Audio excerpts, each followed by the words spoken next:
اس کے لیے اپنی جان قربان کر دیتا ہے۔ چونکہ ملائب الاسنا بنی عامر کے عظیم لیڈروں سے تھا اور اپنی بات میں سچا بھی تھا،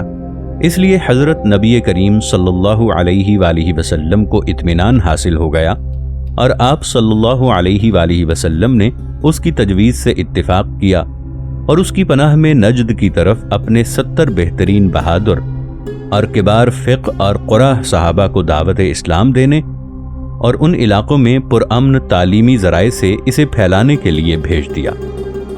ناظرین، آگے بڑھنے سے پہلے کامنٹ سیکشن میں ہمیں اپنی آراء سے ضرور آگاہ کیجیے گا کہ آپ کو ہماری یہ سیریز کیسی لگ رہی ہے۔ میں ہوں طاہر عبید چودھری۔ آئندہ آنے والی اقساط سے باخبر رہنے کے لیے ہمارے چینل کو سبسکرائب کر لیں اور ساتھ موجود بیل آئیکن کو ضرور کلک کر لیں۔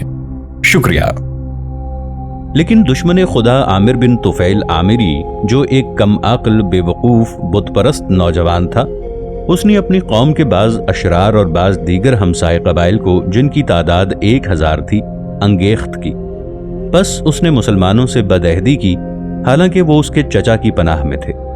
انہوں نے اچانک ان پر حملہ کر دیا اور ان کی جانبازانہ مقاومت کے بعد ان سب کو شہید کر دیا۔ مصیبت کے اثرات۔ اس درد انگیز واقعے سے یثرب کا اسلامی معاشرہ ہل گیا اور حضرت نبی کریم صلی اللہ علیہ وآلہ وسلم بھی اس سے بہت متاثر ہوئے، مگر منافقین اور یہودیوں کو اس سے بڑی خوشی ہوئی، اور اس خوشی کے اثر سے شیطان نے بنی نضیر کے یہودیوں کے نتنوں میں پھونک ماری تو ان کے دلوں میں شر، عہد شکنی اور غداری کے جذبات مچلنے لگے، اور وہ اثر نو تیزی دکھانے لگے۔ وہ دوبارہ اپنی خبیث سازشوں میں مصروف ہو گئے، اور نجد کے علاقے میں بیر معونہ کے مقام پر مسلمانوں پر جو جدید مصیبت نازل ہوئی، اس سے فائدہ حاصل کرتے ہوئے انہوں نے اس دفعہ اپنی مجرمانہ کارروائیوں میں وسعت پیدا کر دی،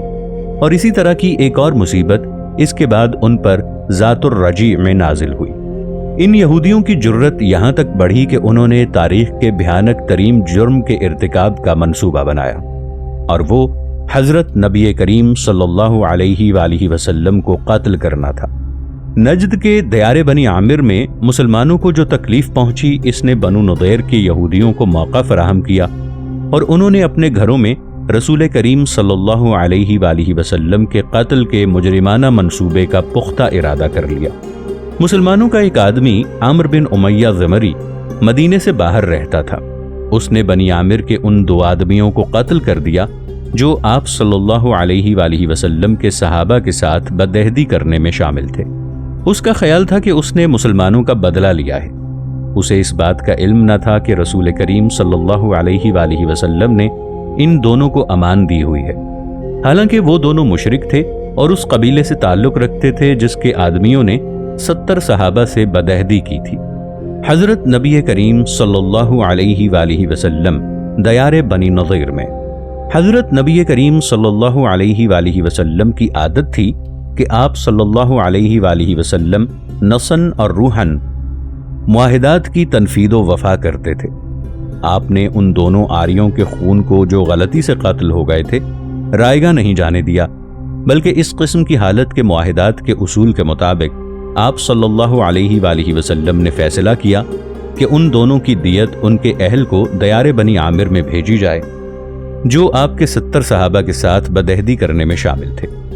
حالانکہ وہ ان کے سردار ملائب الاسنا کی پناہ میں تھے۔ اس مناسبت سے اللہ تعالیٰ کی مشیت یہ تھی کہ حضرت نبی کریم صلی اللہ علیہ وآلہ وسلم اپنے اصحاب کی ایک چھوٹی سی جماعت کے ساتھ دیار بنی نضیر میں جائیں، جو مدینہ سے کئی میل کے فاصلے پر تھے۔ آپ صلی اللہ علیہ وآلہ وسلم ان کے پاس غیر مسلح ہو کر جنگ کی تیاری کے بغیر گئے، کیونکہ آپ صلی اللہ علیہ وآلہ وسلم اور ان کے درمیان عدم جارحیت کا معاہدہ تھا، بلکہ مدینہ کے مشترکہ دفاع کا بھی معاہدہ تھا۔ اس لیے آپ صلی اللہ علیہ وآلہ وسلم مطمئن ہو کر ان کے پاس گئے۔ آپ یہ سوچ بھی نہیں سکتے تھے کہ وہ آپ کو کوئی گزند پہنچائیں گے۔ دیار بنی نضیر میں آپ کی آمد کا سبب یہ تھا کہ ان یہودیوں کے ساتھ آپس کے باہمی معاہدے کی روح سے اور ان کے بنو عامر کے حلیف ہونے کی روح سے بات چیت کی جائے کہ وہ ان 2 عامری مشرک مقتولوں کی دیت کی ادائیگی کی جائے، جنہیں عامر بن امیہ ضمری نے عہد کا علم نہ ہونے کی وجہ سے قتل کر دیا تھا۔ عظیم موقع۔ جیسا کہ ہم بیان کر چکے ہیں کہ یہ یہودی حضرت نبی کریم صلی اللہ علیہ وآلہ وسلم کے قتل کرنے اور ہماگیر جنگ کے بغیر آپ کی ذات سے نجات حاصل کرنے کے لیے مناسب موقع اور وقت کی تلاش میں تھے، کیونکہ وہ یثرب میں مسلمانوں کے خلاف اس قسم کی جنگ میں شمولیت سے بہت ڈرتے تھے۔ یہی وجہ ہے کہ جب رسول کریم صلی اللہ علیہ وآلہ وسلم اکیلے اپنے اصحاب کی ایک چھوٹی سی جماعت کے ساتھ ان کے گھروں میں پہنچے تو ان مجرم یہودیوں کو بہت بڑا موقع ہاتھ آ گیا، اور انہوں نے حضرت نبی کریم صلی اللہ علیہ وآلہ وسلم کو قتل کرنے پر ایکا کر لیا، اور انہوں نے فوراً اس موقع سے فائدہ اٹھانا شروع کر دیا۔ اور جب حضرت نبی کریم صلی اللہ علیہ وآلہ وسلم نے دونوں عاریوں کی دیت کے متعلق ان سے گفتگو کا آغاز کیا تو انہوں نے آپ صلی اللہ علیہ وآلہ وسلم کے مطالبے کو قبول کرنے میں ذرا تردد نہ کیا اور کہنے لگے، ہاں اے ابو القاسم، آپ نے جس کے بارے میں ہم سے مدد طلب کی ہے ہم اس میں آپ کی مدد کریں گے۔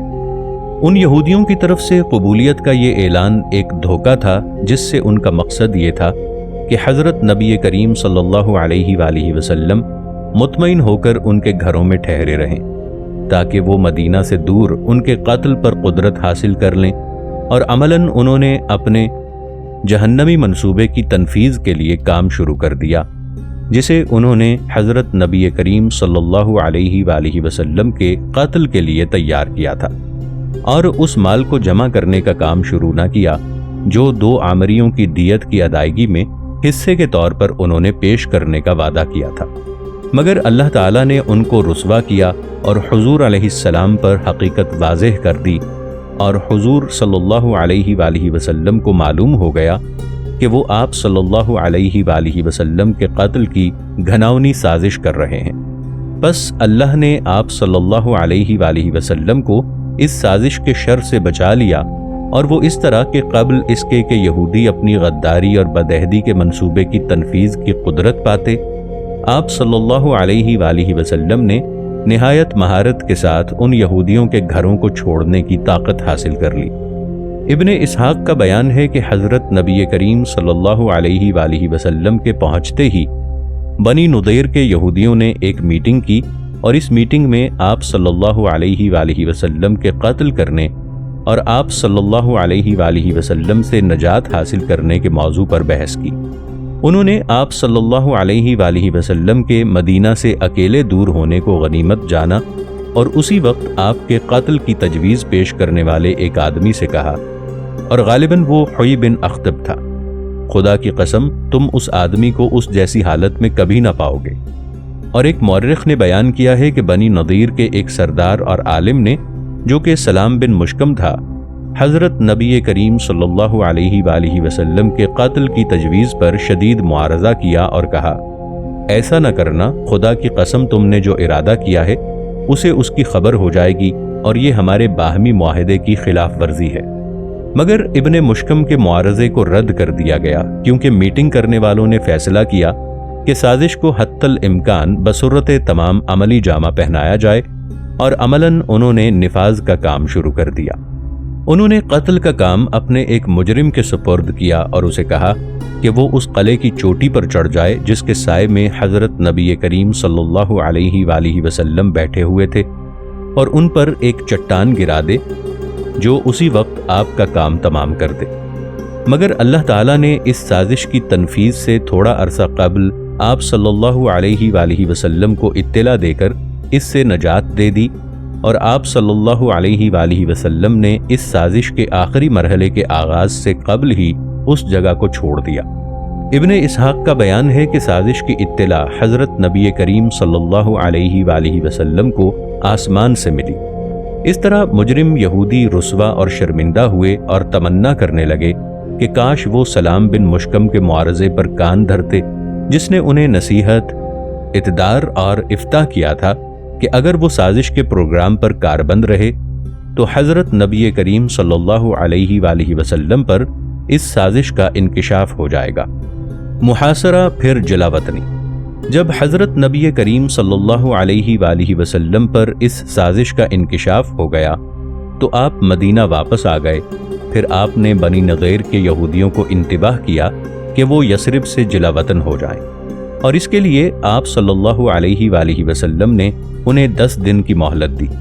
آپ نے مشہور صحابی حضرت محمد بن مسلمہ انصاری رضی اللہ عنہ کو بلا کر فرمایا، بنی نذیر کو جا کر کہو کہ مجھے رسول کریم صلی اللہ علیہ وآلہ وسلم نے تمہاری طرف بھیجا ہے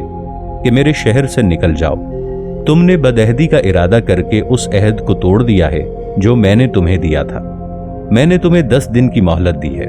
اس کے بعد جو یہودی نظر آیا میں اسے قتل کر دوں گا۔ یہودیوں نے آپ صلی اللہ علیہ وآلہ وسلم کے انتباہ کی پرواہ نہ کی اور اعلان کر دیا کہ وہ آخری دم تک مقابلہ کریں گے۔ بس رسول کریم صلی اللہ علیہ وآلہ وسلم نے ان کا محاصرہ کر لیا اور وہ آپ کے سامنے ٹھہر نہ سکے، اور ابھی ان کے محاصرے پر فقط 20 روز کے قریب ہی گزرے تھے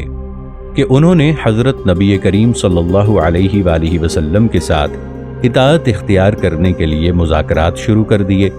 اور مذاکرات کا اختتام اس معاہدے پر ہوا